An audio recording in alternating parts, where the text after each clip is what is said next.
Hello guys! Ito nga po pala ang Halo Solar Pro LS18.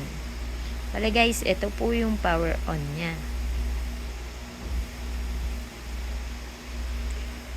O-open siya. Yan. So, yan po yung pieces niya. Makikita niyo dyan yung steps, oras, and date.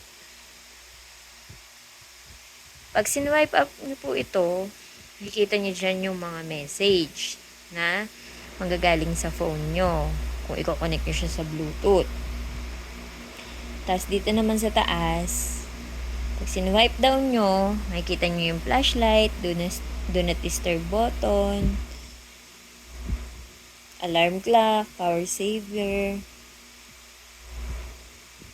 tapos settings, brightness, yan. So, andyan tayo sa settings. Ayan po, settings. Makikita nyo po yung watch faces and time. Pag pinindot nyo yan, ito, watch face. Makikita nyo yung mga mukha ng relo. Kung ano yung gusto nyong wallpaper. Yan. Ito. Ito. Yan po yung mga iba't ibang face ng relo. So, pwede nyo siyang palitan. Kagaya kanina, yung nakita nyo yung face. Yung siyang palitan ng ganyan. O, ayan, magiging ganyan siya. Tapos,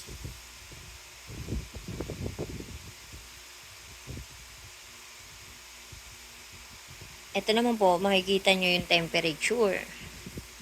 O, anong temperature ngayon, weather natin. Ayan. Malagay dyan. Light rain, 34 degrees Celsius. Tapos, punta ulit tayo sa settings. Ayan. Settings, andyan din po yung mga show.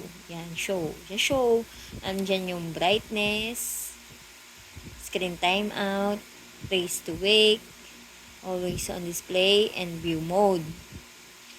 Sa brightness, dyan nyo po pwedeng palitan yung kung gusto nyo mas matingkad, yung color niya, yung ilaw niya, o pwede nyo i-adjust. Ayan po, adjust nyo. Ito naman, screen timeout. Kung gano'n nyo katagal gusto nakabukas yung screen ng relo nyo. Tapos, always on display yan. Yan naman niya. Itong view mode. View mode, yan po yung meron dyan grid view, waterfall view, and list view. Pag grid view, ganito po siya. Pag grid view.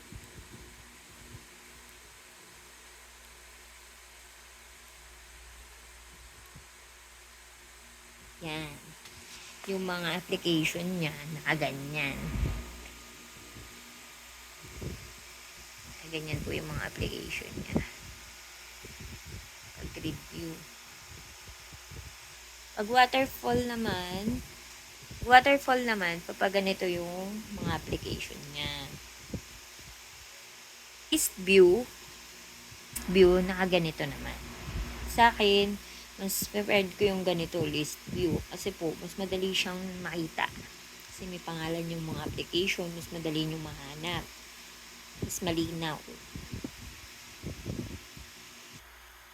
Ito naman po, makikita nyo dyan yung steps nyo, kung ilang calories yung na-burn nyo. Ayan.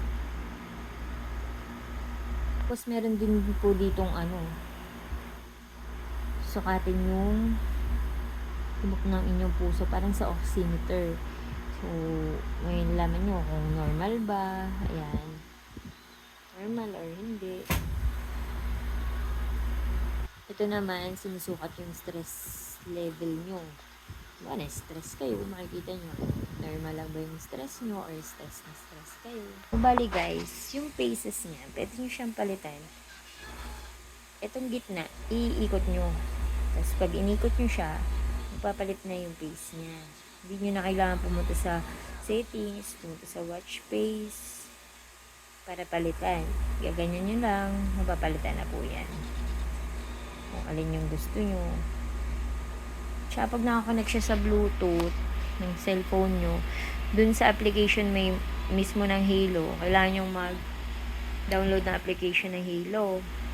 Pag na-download nyo yun, meron pang mga additional pages kayong makikita na pwede nyo piliin kung alin yung gusto nyo dun. So, ayan guys. Video ko lang. Okay naman po yung Halo Solar Pro LS18. Maganda. Thank you.